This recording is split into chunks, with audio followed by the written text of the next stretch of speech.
everyone, welcome to my channel. If you are new here, please hit that like button. Be sure to subscribe for more videos like this and leave a comment and let me know your opinion. So let's get into it. Today I want to talk about Sabrina Carpenter's album Short and Sweet. This is a series that I will be starting called Album Rewind. Basically reviewing albums that's either old from back in the day or was like dropped previously, prior, whatever. Basically, I want to revisit some albums that I really like and I want to dive deep into them and just talk about them. So this will be a part of a series that I'm doing. So let's start with my favorite album that really got me through last year of 2024, Short and Sweet by Sabrina Carpenter. Short and Sweet is the sixth studio album by Sabrina Carpenter. It was released on August 23rd, 2024 through Island Records. Primarily a pop record with some country, folk, disco, rock, and R&B influences, Short and Sweet was produced by Julian Bonetta, John Ryan, Ian Kirkpatrick, and Jack Antonoff. The album explores Carpenter's love life and her perspectives on 2020's dating. Its title is a reference to emotional impact of her shortest romantic relationships, as well as her short stature and the album's brief runtime. She stated that Short and Sweet is her second big girl album and personally feels like her sophomore album, as she has had complete creative control of her music starting from Email I Can't Send, released back in 2022, her first album with Island Records. She released two singles, Espresso and Please Please Please. The album's release both topped the Billboard Global 200 chart and exposed her to a wider commercial success. The two also marked her first number ones in the UK singles chart and her first on the US Billboard Hot 100. The third single, Taste, peaked at number one in the UK and number two in the US. Short and Sweet topped the record charts in 18 countries and received certifications in 10 nations. Bed Kim was released as the fourth single to support the album. Carpenter embarked on the Short and Sweet tour, the first arena tour of her career, in September 2024. Upon the release, Short and Sweet received acclaim from music critics who praised the confidence of the lyrics and the music's enjoyability, although some criticized the songwriting as serviceable and low risk. Short and Sweet and its tracks received 8 nominations at the 67th Annual Grammy Awards, including Album of the Year, and she won for Best Pop Vocal Album and Best Pop Solo Performance of Espresso. She became one of the only 15 artists in history to receive nominations in all 4 main general field categories in a single night. She also released a deluxe edition of the album, including a duet version of Please Please Please with Dolly Parton and Busy Woman. So in April 11th, 2024, she released the single Espresso, which became the lead single of the album. The song found commercial success, peaking at number 3 on the US Billboard Hot 100 and number 1 in various countries. She performed the song at several events including Coachella and Saturday Night Live. A music video directed by Dave Meyers was released. Please Please Please was released as the second single from the album on June 6, 2024, along with a music video. She teased the video on social media. Directed by Berdia Zanelli, the video served as a sequel to Espresso and featured her ex Barry Keoghan. The song peaked at the top of the Hot 100, earning her first number 1 single on the chart. A third single, Taste, was released alongside the album on August 23, 2024. It was directed by Dave Meyers. The music video features American actress Jenna Ortega. The song debuted at number 2 on the Hot 100, joined by Please Please Please at number 3 and Espresso at number 4, which in turn made her the first act since the Beatles to chart their first 3 top 5 hits in the region during the same week. On October 8, 2024, Bed Kim was sent to Contemporary Hit Radio as the album's 4th single. Musically, the album is a pop record with elements of R&B, rock, country, and some folk music dominating the soundscape. Much of the album features compositions of acoustic guitars. Subtle elements of funk and disco are also present in the album.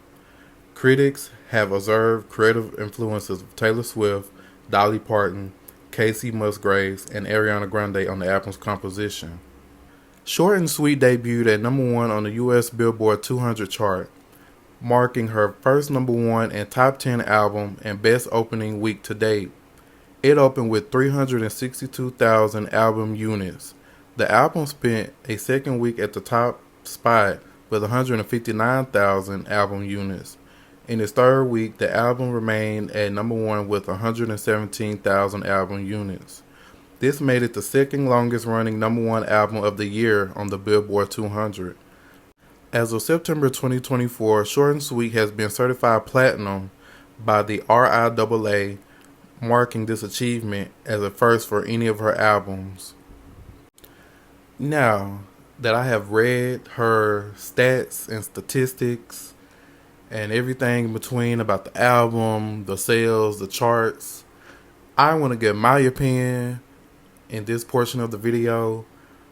I just want to say I love this album. Because last year, 2024, a lot of artists released a lot of music last year. You know, I listened to a plethora of things like any genre: country, rock, hip hop, rap, pop, alternative. I listened to a lot of things, and last year was a good year for music and a lot of artists releasing some things, specifically Sabrina, because honestly, I have never heard of her, because on Twitter, now known as X, that's how I found out about her. Like, I seen a lot of posts and shares and of this lady, this woman, this young lady. I was like, I never knew of her. Then I went to go listen to some of her stuff. Like, she has a lot of albums and music, but she was on Disney or something. So I just didn't know of her. But when she released Espresso of that year, like, that really set the standard for her. Like, I enjoyed the song. Like, it was a smash. It was a summer hit. That song was everywhere. So once I caught on to her and what she can do, like, especially pop wise, like, that was a good pop record. Like, that was needed.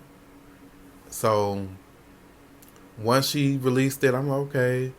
And then when she released Please, Please, Please, I'm like, okay, I love this song. It's a grower, because at first I was kind of iffy about it. Like, then as time went along, the song grew on me. Like, I really enjoyed the song. And then when her album dropped, like, I loved it when I first heard it. Like, her album was everywhere. I just love good pop music.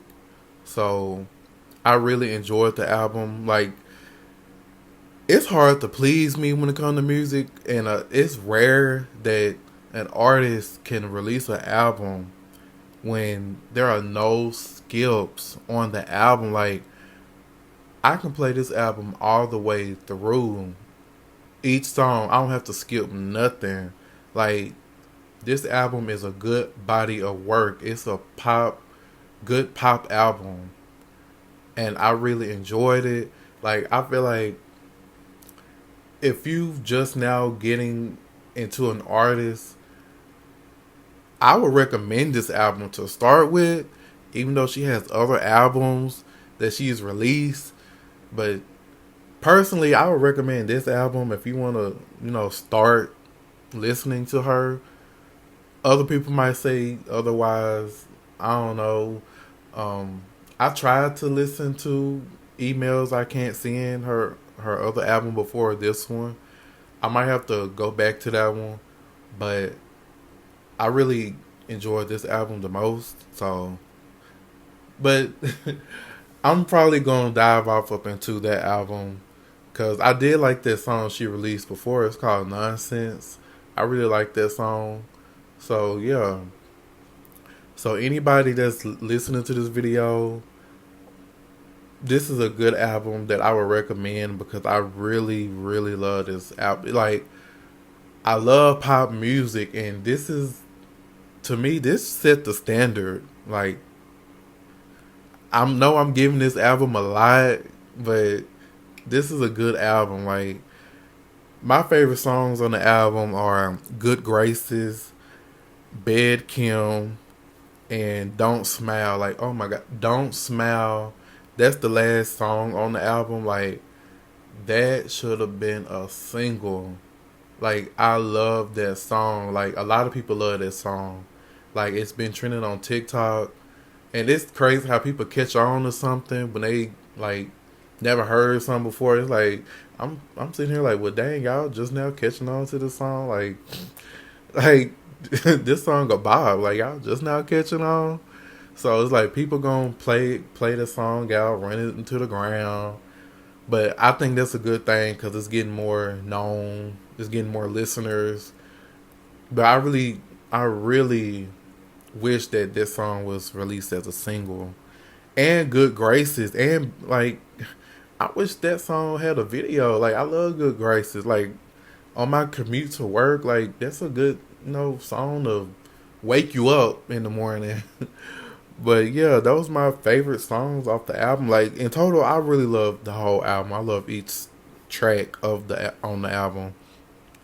I love Sharpest Tool. That it's just the lyrics to that song. It's real deep, and I felt it. Like I'm type of person. I love to dive deep in the lyrics that resonate with me. Like on my Apple Music, when I'm listening to a song and I'm feeling it, I'm like, hold on, let me read the lyrics as I'm listening. Like, cause this is deep right here. I gotta see what I'm like. I know a lot of people can probably feel me on that. Like, I gotta see. Like, this is some deep stuff. Like, but yeah, that what makes me feel good. Good music, and this was a good album. And speaking of all of this pop music stuff, and Sabrina, she will be releasing her new album this year. So I'm getting ready for that. I'm getting ready for new music, new good pop music. I'm just ready for it. I'm ready for some good music, and I'm ready for this new album she's gonna drop, Man's Best Friend. She already released a single, Man Child, and a lot of people was hoping that that song was gonna be the song of the summer. But when she released it, I have to be honest. It's an okay song, but song of the summer, I don't think so. Like, it's a decent song. It wasn't to my taste. Like, it's just I just wasn't feeling it. But hopefully, it'll probably grow on me when she released the album. And some songs when you don't like it at first, and then when they release the album, it kind of flows into the theme of the album. Then you start to like the song, and it all makes sense. So we'll see when she dropped the album. So I'm ready for that, and yeah, I'll probably be reviewing that album too, and hopefully that album does well. Statistic wise, chart wise, and yeah, that's pretty much it for this video. If you made it this far, please like, comment, and subscribe. And please give me some suggestions. Please give me some recommendations for what I should listen to. What album should I get into? Please do that. I'm open to critique. I'm open to listen to new things. So yeah, I'll see you in the next video.